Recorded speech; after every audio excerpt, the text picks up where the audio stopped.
దేవతలను రక్షించుటకు ఆవిర్భవించిన షణ్ముఖుని దేవతలు సత్కరించిన విధానమును వివరించి శ్రీ కుమార సంభవము స్కందోత్పత్తి 21వ భాగము.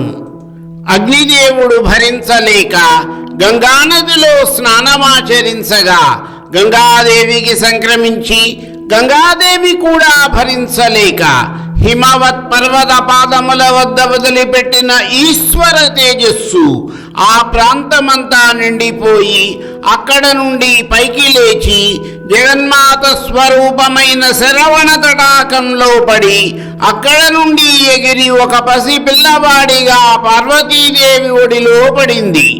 శరవణ పొదలలో నుండి ఉద్భవించాడు కనుక ఆ బాలుడు శరవణ భవుడయ్యాడు.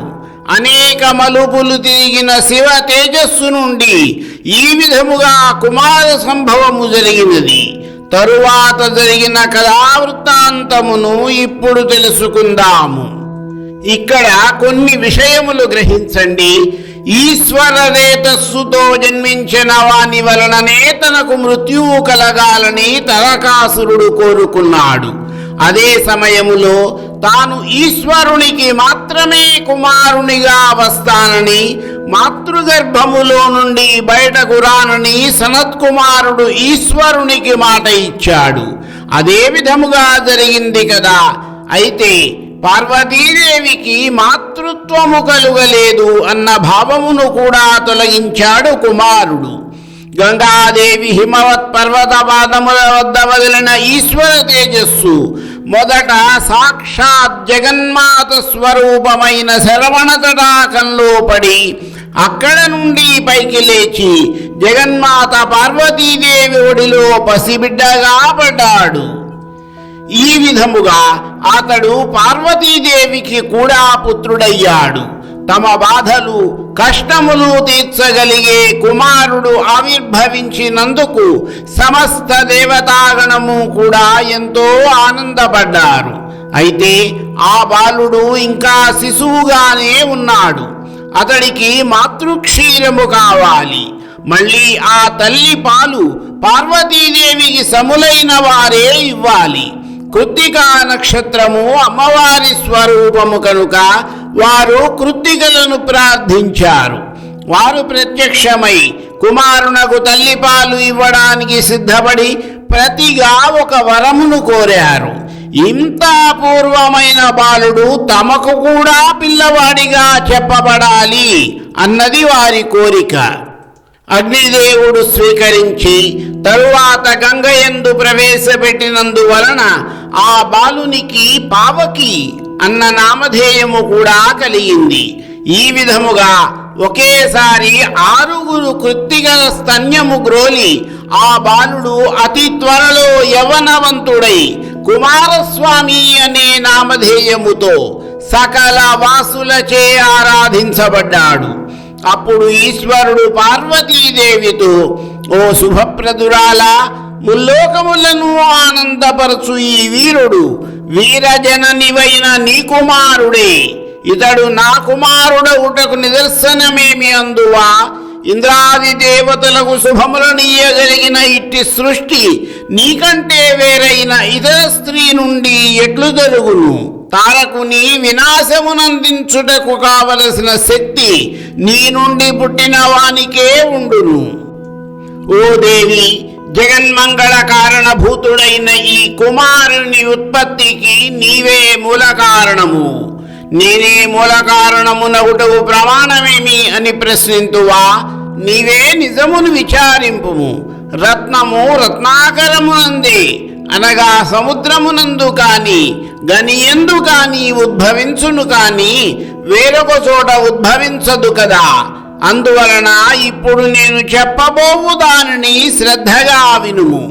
బయలు వెడలిన నా తేజస్సు మొదట భూదేవిచే, ఆ తర్వాత అగ్నిదేవునిచే, తదుపరి గంగాదేవిచే స్వీకరించబడి హిమవత్ పర్వత సానువుల వద్ద విడిచిపెట్టబడి అచ్చట ఆ తేజము గర్భరూపమున పరిణమించి రెల్లుగడ్డి ద్వారా నిరూపమైన శరవణ తటాకంలో ప్రవేశించి అశేష చరాచర జగత్తుకంతటికి ఆనందప్రదుడగు ఈ బాలునిగా పరిణమించినది.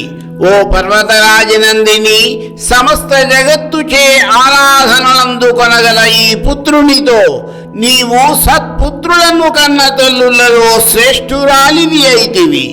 ఇక ఆలస్యము చేయవలదు, నీ కుమారుని ఒడిలో కూర్చుండబెట్టుకొను. చంద్రశేఖరుడైన శివుడు ఈ విధముగా చెప్పగానే జగజ్జనని అయిన పార్వతీదేవి ఉదయించుచున్న పూర్ణిమ నాటి చంద్రుని వలె సుందరుడైన కుమారుని ఆప్యాయముగా ఎత్తుకొని తన ఒడియందు కూర్చుండబెట్టుకొనెను. అసలు కుమారస్వామి ఎందుకు ఆవిర్భవించాడు? దేవతలను అష్టకష్టముల పాలు చేస్తున్న తారకాసురుని సంహరించడానికి కదా. అందువలన కుమార సంభవ చరిత్ర తారకాసురుని సంహారముతోనే పరిపూర్ణమవుతుంది.